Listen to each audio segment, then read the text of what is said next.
umuswere nyina nka Sergeant Robert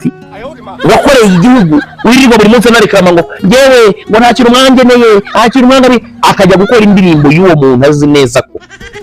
yirirwa abeshya uru Rwanda atarukunda na gato,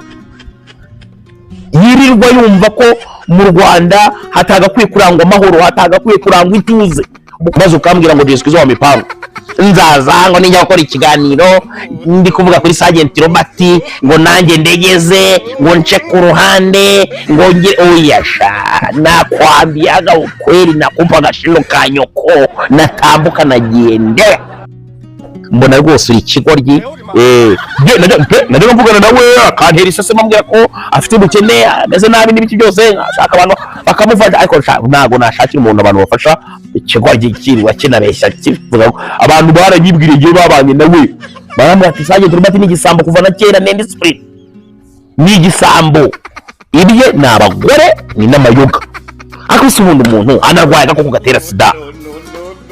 ari aho ngaho yirirwa mu mayoga n'izindi ndayanduza n'abana b'abandi koko aho mabere wajya ugira umutima koko wakimuntu sha umpamagare ushyire kuri kamera ngugenere ubundi butumwa nkurikiye gicoco